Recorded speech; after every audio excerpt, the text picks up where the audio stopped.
Assalamualaikum. Halo Bu Sinta, selamat bertemu kembali. Apa kabar? Sehat? Baik? Semangat? Baik, saya lihat Bu Sinta kelihatannya ada sedikit masalah yang ingin dipecahkan, ya.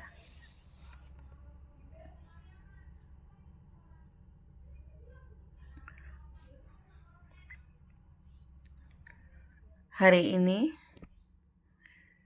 kebetulan kita akan praktek belajar coaching.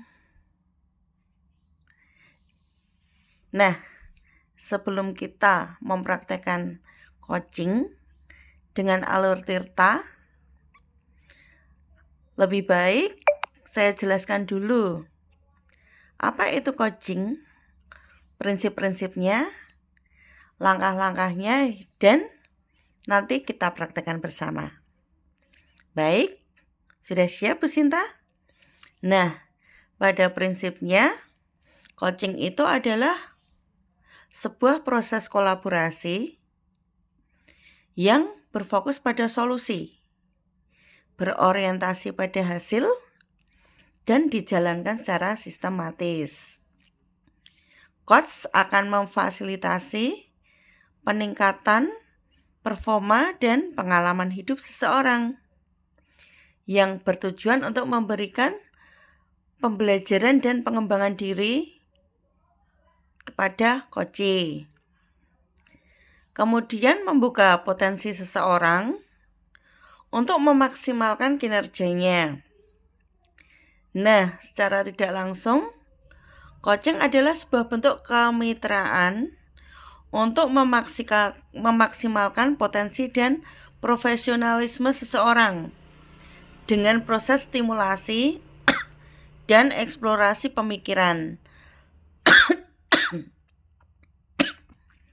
Nah, tujuannya adalah membantu coach untuk meningkatkan pembelajaran dan pengalaman hidup serta pertumbuhan pribadi dari coach itu sendiri. Nah, proses dari sebuah coaching itu adalah coach itu merupakan mitra berpikir. Kemudian melalui percakapan dua arah,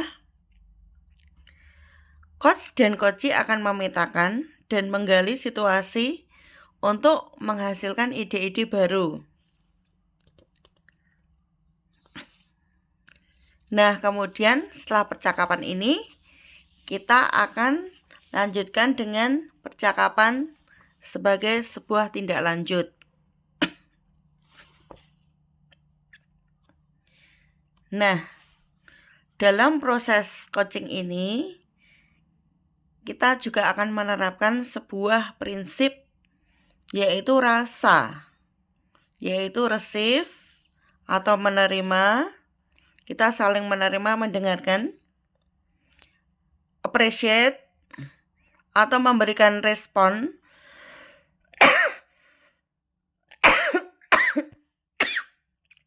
dan summarize, yaitu merangkum, ya.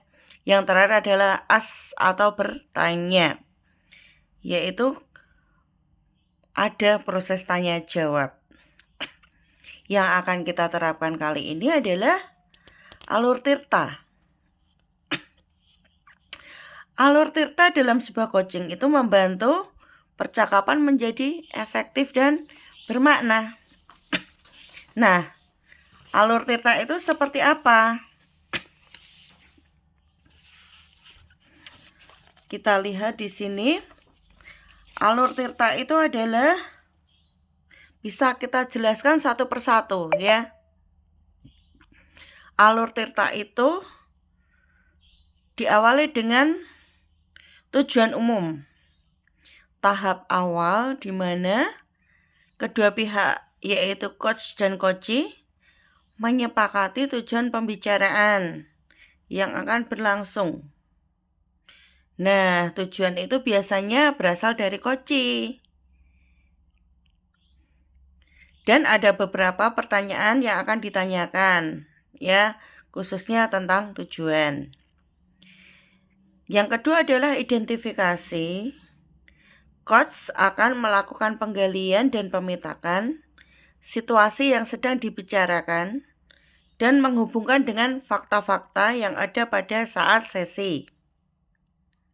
Nah, di sini nanti akan ada beberapa pertanyaan yang akan ditanyakan, misalnya kesempatan yang ada, skala prioritas untuk pencapaian tujuan, kekuatan dalam mencapai tujuan, peluang atau kemungkinan yang akan Bu Sinta lakukan, kemudian hambatan atau gangguan yang akan menghalangi, misalnya seperti itu.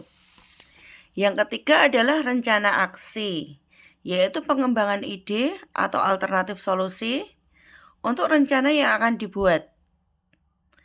Apa rencana Bu Sinta dalam mencapai tujuan? Prioritasnya apa? Strateginya apa? Jangka waktunya berapa? Apa ukuran keberhasilannya?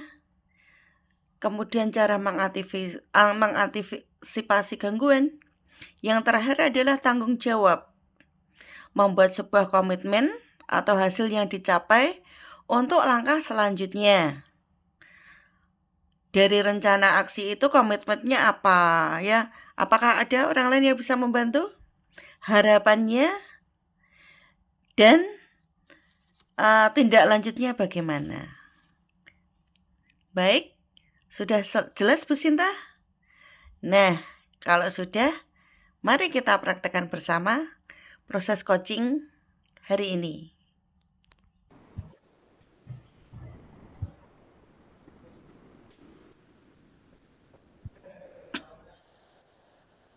Baik, Bu Nur. Selamat pagi, Bu Nur. Bolehkah saya meminta waktunya sebentar untuk bercerita tentang apa yang saya alami minggu ini, Bu Nur? Selamat pagi Bu Sinta, dengan senang hati Bu Sinta. Bila sharing ini bisa membuat perasaan Bu Sinta menjadi lega. Gini, Bu, saya agak merasa stres akhir-akhir ini karena banyak pekerjaan yang harus saya selesaikan. Pekerjaan itu dari tugas PGP ini, kemudian juga ada tugas tambahan dari sekolah, kemudian ada persiapan juga administrasi awal tahun nanti, gitu, Bu. Jadi pekerjaan itu membuat Bu Sinta tertekan gitu ya Bu? Iya, Bu, seminggu ini saya merasa keteteran dalam menyelesaikan tugas dan juga ditambah lagi ada tugas tambahan saya sebagai operator sekolah yang seminggu ini banyak permintaan data yang harus saya kerjakan gitu, Bu. Oh begitu. Saya paham Bu Sinta. Jelas itu beban yang berat ya Bu ya. Banyak sekali pekerjaannya. Bagaimana biasanya Bu Sinta menghadapi situasi seperti ini?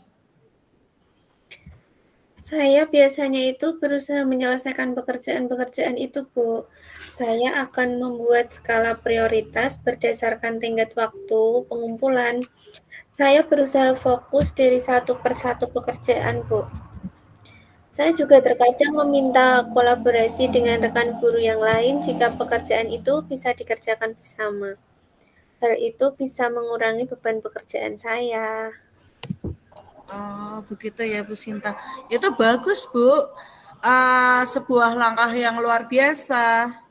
Kemudian menurut Bu Sinta, apakah langkah tersebut dapat mengurangi beban Bu Sinta? Untuk kolaborasi tadi memang cukup membantu saya, Bu, karena saya akan lebih tahu dan lebih fokus pada pekerjaan yang harus saya selesaikan. Ya, saya paham Bu. Sekarang kita lanjut ke refleksi. Bagaimana menurut Bu Sinta cara terbaik untuk mengelola stres dan tekanan dalam pekerjaan? Dalam mengelola stres itu biasanya saya mungkin perlu membuat jadwal yang lebih terstruktur, bisa saya tuliskan di sticky note gitu, Bu, atau saya buat catatan di handphone, kemudian prioritaskan tugas juga yang harus dikumpulkan dulu itu yang mana dulu, kemudian belajar untuk mengatur waktu biar lebih efisien gitu, Bu. Jadi nggak melulu mengerjakan satu tugas tapi tidak selesai gitu kan juga membuat tambah stres. Jadi memang lebih efisien jika saya mengerjakan tugas, satu tugas itu selesai dan satu tugas selesai. Jadi saya fokus. Oh, begitu ya, Bu, ya. Menurut saya itu juga langkah yang tepat dilakukan Bu Sinta. Tapi menurut Bu Sinta apakah itu langkah itu solutif dan langkah terbaik yang harus diterapkan dalam Bu Sinta dalam diri Bu Sinta? Selama ini, iya Bu, saya dengan membuat daftar tugas itu, jadi saya bisa mengatur jadwal dengan lebih baik dan mungkin berbicara dengan atasan untuk meminta bantuan dan juga rekan guru lain untuk memberikan saran kepada saya. Soalnya saya sadar bahwa ketika pekerjaan itu menumpuk dan banyaknya pekerjaan itu, terkadang ada pekerjaan yang ternyata bisa dikolaborasikan dengan rekan yang lain. Jadi saya itu bisa sedikit mengurangi beban pekerjaan saya gitu, Bu. Oh, begitu ya, Bu, ya. Kalau begitu, saya lihat itu langkah yang bagus, Bu. Kalau begitu, dari langkah-langkah yang Bu Sinta ambil itu, kapan Bu Sinta bisa mengevaluasinya? Mungkin dalam 2 minggu ke depan ya, Bu, nggih. Setelah saya menerapkan perubahan dalam pengelolaan waktu dan pendekatan terhadap pekerjaan itu. Oh, bagus sekali Bu Sinta. Yang menurut saya penghargaan atas upaya yang kita lakukan itu sangat tepat Bu Sinta, seperti yang Bu Sinta lakukan. Apakah ada hal lain yang ingin kita diskusikan selanjutnya Bu Sinta? Alhamdulillah cukup, Bu Nur. Terima kasih telah meluangkan waktu untuk saya. Sekarang saya lebih merasa lega telah memperoleh arahan dan motivasi dari Bu Nur. Dan juga ternyata, saya sharing ke Bu Nur ini, Bu Nur tidak menjudge saya ataupun tidak menggurui saya, tetapi saya menemukan solusi atas permasalahan saya sendiri. Sama-sama Bu Sinta. Semangat Bu Sinta. Semoga langkah-langkah yang Bu Sinta ambil itu bisa membawa perubahan positif pada Bu Sinta. Dan saya menunggu hasil Bu Sinta selanjutnya. Jangan ragu-ragu untuk menghubungi saya apabila ada masalah yang perlu kita bahas lagi. Semoga Bu Sinta dalam keadaan sehat, semangat, dan bahagia selalu. Terus semangat Bu Sinta. Siap, Bu Nur. Sekali lagi terima kasih, Bu Nur. Sama-sama Bu Sinta. Ini berarti yang saya sudah selesai, Bu. Sudah. Oke. Mau pakai refleksi atau langsung saya? Kita Refleksinya kan refleksi. nanti tertulis saja, Bu. Oh gitu. Jadi Pak Ya. Dodi sepertinya gitu. Oh ya. Ini hanya praktik coaching aja. Iya. Berarti sekarang saya ya Bu ya. Iya, Bu. Saya mulai Bu. Siap. Assalamualaikum Bu Sinta, terima kasih sudah meluangkan waktu pagi ini bagi saya. Bu Sinta, ada yang ingin saya bicarakan pada Bu Sinta. Baik, Bu Nur. Silahkan, Bu Nur. Apa nih, Bu Nur, yang ingin dibicarakan pagi ini? Begini Bu Sinta, saya tuh merasa sedih. Uh, apa ya unek-unek saya selama ini. Ya saya senang sekali bertemu dengan Bu Sinta karena sebenarnya saya tuh sudah lama ingin memotivasi murid saya untuk mau mengikuti tes TOEIC secara maksimal. Jadi masalah saya itu adalah tentang motivasi anak untuk mengikuti tes TOEIC, Bu. Karena menurut mereka tuh tes TOEIC itu sangat lama, susah, dan banyak. Apalagi sulit dikerjakan menurut mereka. Hal ini menjadi alasan bagi saya, bagi murid saya untuk tidak belajar sungguh-sungguh dan akhirnya apa Bu? Mereka tidak lolos untuk mendapatkan sertifikat TOEIC seperti itu. Padahal target saya seluruh murid itu kalau bisa mendapatkan sertifikat TOEIC apabila memperoleh nilai yang bagus. Nah, sertifikat TOEIC itu menurut saya sangat bermanfaat sekali untuk masa depan mereka. Tapi mereka kurang termotivasi. Seperti itu yang mau saya obrolin pagi ini, Bu Sinta. Begitu ya, Bu Nur. Jadi murid-murid Bu Nur enggan belajar untuk mempersiapkan tes TOEIC karena sulit. Selain itu ada apa lagi, Bu Nur? Ya padahal saat ini tim kami, guru-guru bahasa Inggris di sekolah, itu sudah memfasilitasi dengan mendaftarkan semua murid untuk ikut tes TOEIC, Bu. Tapi ternyata tidak efektif. Sebagian kecil saja yang mau belajar. dan sebagian kecil lagi belajar dengan sungguh-sungguh. Jadi yang lolos mendapatkan sertifikat yang sebagian kecil yang belajar itu saja, Bu. Oh, seperti itu, Bu. Kemudian dari obrolan kita nih, Bu, apa yang ingin Bu Nur dapatkan? Saya ingin sekali itu murid saya itu memiliki motivasi tinggi, Bu, untuk mengikuti tes TOEIC. Mereka mau berusaha, walaupun tes itu sulit, dan akhirnya mereka mendapatkan sertifikat TOEIC. Oke, jadi murid Bu Nur tetap mau mempersiapkan diri menghadapi tes TOEIC dengan baik gitu ya, Bu ya? Betul, Bu, karena orientasi saya itu adalah mereka dapat sertifikat TOEIC untuk bermanfaat bagi masa depan mereka. Sebagai contoh, mencari pekerjaan, melanjutkan studi, mendapatkan beasiswa, seperti itu, Bu. Nah, menurut Bu Nur, murid yang memiliki motivasi itu yang seperti apa, Bu?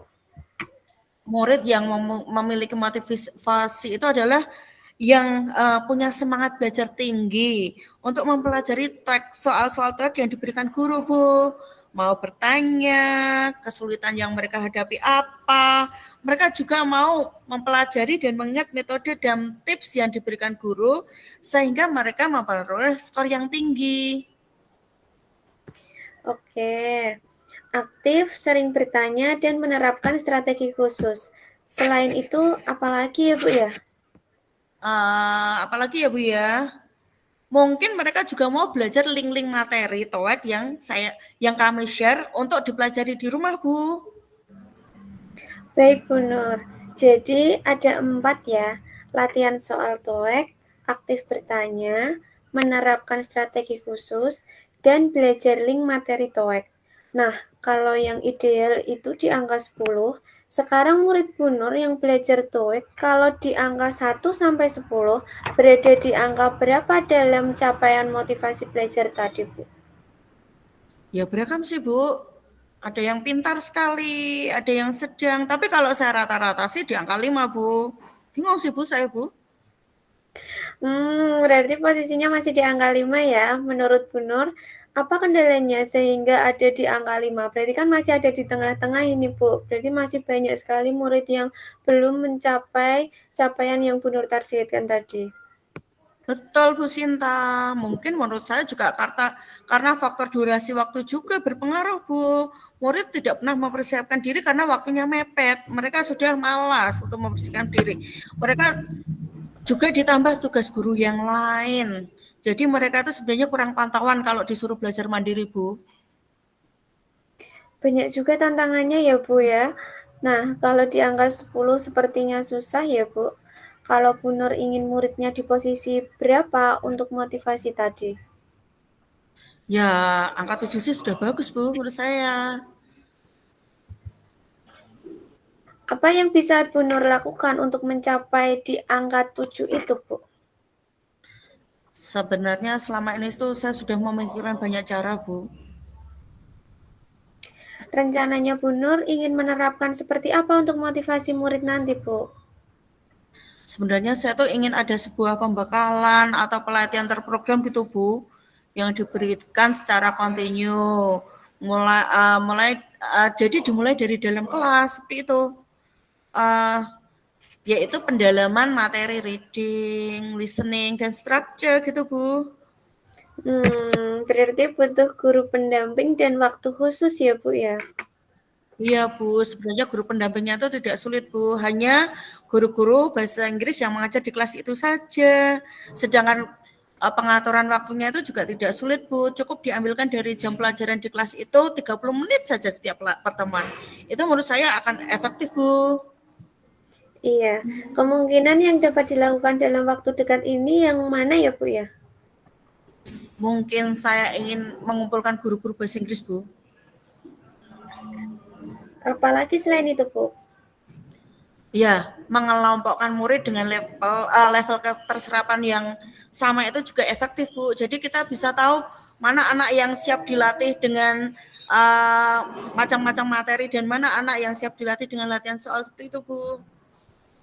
Baik, Bu Nur. Dari langkah itu, kapan hal itu bisa dilakukan, Bu Nur? Ya, mungkin minggu-minggu ini kali ya, Bu. Lebih cepat kan lebih baik. Harus secepatnya, Bu. Iya. Siapa yang dapat membantu Bu Nur, Bu?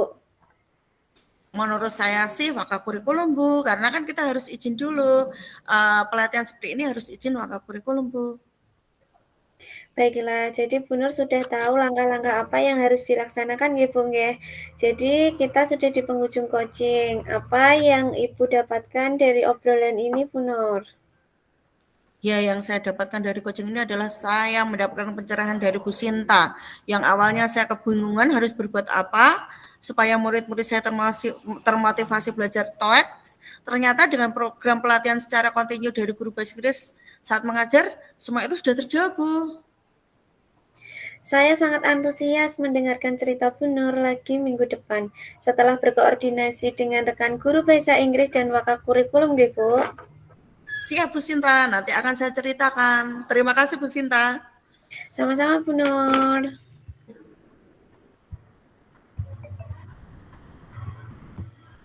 Ini sudah, Bu. Sudah.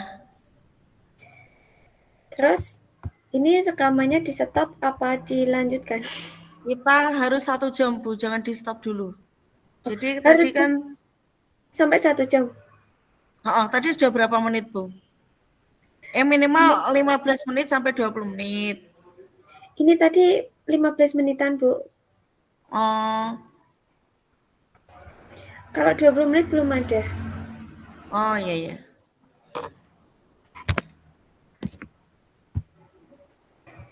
Kok setelah dibuat skrip ternyata pendek ya, Bu ya?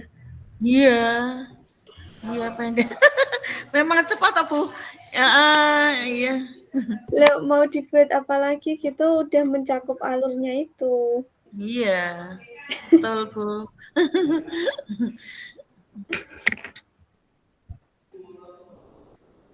Bu, berarti Padahal nanti sampai jam yang 9. iya, yang kita kumpulkan itu skripnya juga nggak? Apa cuma rekamannya aja? Enggak, cuma rekaman sama refleksi aja. Refleksi yang kemarin kan, Bu? Iya, Yang cuma lembar itu kan. refleksi yang kemarin cuma kejadiannya yang hari ini gitu.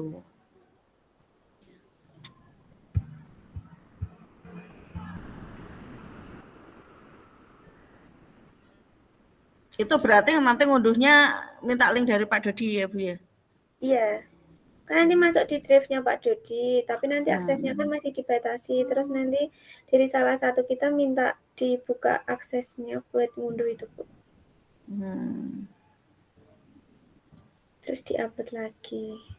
Iya. Bu, terus yang tugas dekon gimana, Bu?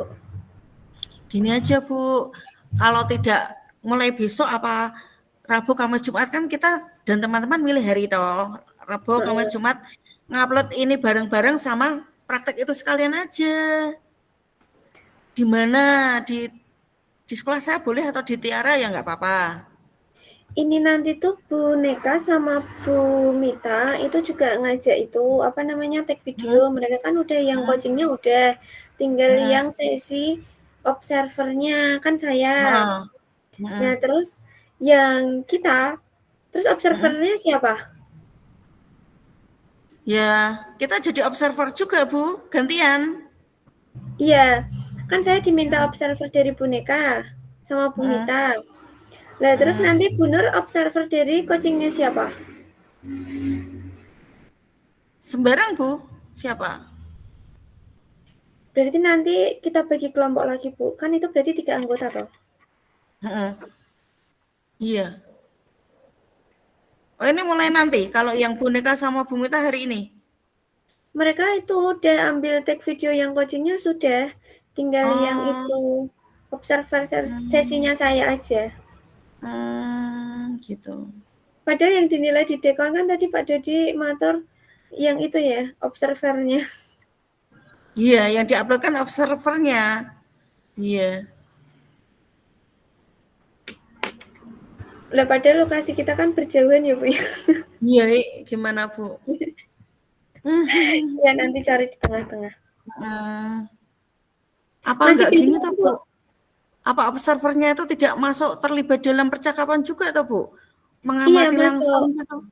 Masuk, Hmm, tapi beda sesi nggak apa-apa katanya, Bu. Maksudnya Oh gitu. nggak satu waktu, satu tempat sama Oh pas coaching-nya itu loh. iya.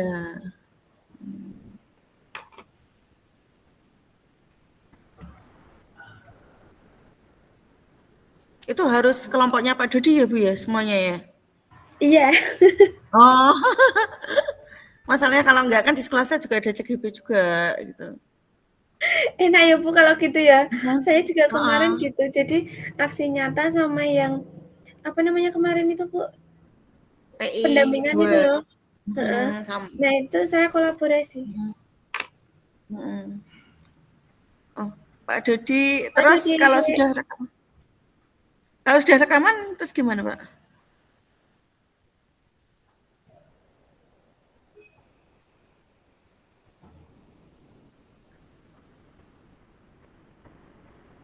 loh,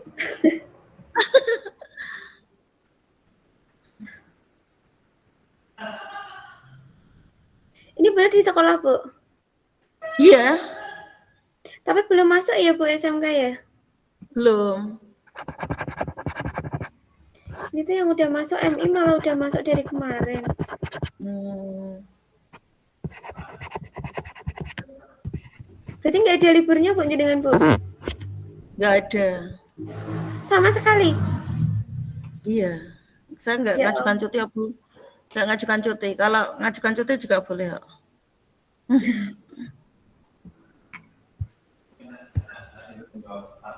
tapi pulangnya nggak sesore biasanya Bu? Apa tetap 3:30? Iya, sama, sama.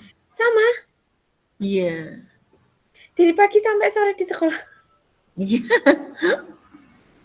Banyak kegiatan, Bu. Nah, kalau guru SMK tuh biasanya ada apel ini, terus ada kegiatan ini, kegiatan ini. Iya, iya.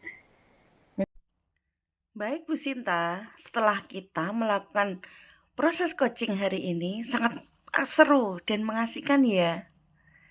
Nah, saya akan membuat refleksi tentang coaching saya dengan Bu Sinta sebagai coach saya. Nah, coaching kali ini kita menggunakan alur Tirta.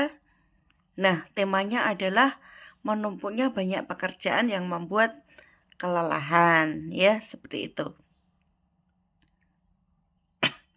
Saya mengamati bahwa Bu Sinta sebagai coach sudah menunjukkan keberanian dan keterbukaan dalam menghadapi tantangan ini. Bu Sinta sudah mampu mengidentifikasi sumber utama stres yang dihadapi, seperti beban kerja yang berlebihan, pekerjaan yang bersamaan, dan tekanan dari tuntutan administratif. Dalam sesi ini, Bu Sinta sudah berhasil mengenali perasaan yang muncul akibat stres dan menyadari dampaknya terhadap kinerja dan kesejahteraan pribadi. Melalui pendekatan Tirta, Bu Sinta sudah belajar menerima perasaan tersebut tanpa menghakimi diri sendiri, yang merupakan langkah penting dalam manajemen stres. Bu Sinta juga sudah menunjukkan kemauan untuk mencoba teknik-teknik mindfulness yang kita pelajari bersama, seperti pernapasan yang membantu meregangkan ketegangan. Selain itu, saya melihat Bu Sinta mulai merancang strategi untuk mengelola waktu dan tugas dengan lebih efektif, termasuk membuat prioritas dan delegasi tugas, komunikasi terbuka dengan rekan kerja, dan juga dengan atasan. Itu yang menjadi poin penting yang saya lihat Bu Sinta sudah berani untuk ditingkatkan. Saya sangat menghargai upaya Bu Sinta untuk mencari keseimbangan antara pekerjaan dan waktu pribadi. Keberanian Bu Sinta untuk refleksi diri dan keinginan untuk berubah itu merupakan sebuah fondasi kuat menurut saya dalam perjalanan mengelola kelelahan atau stres.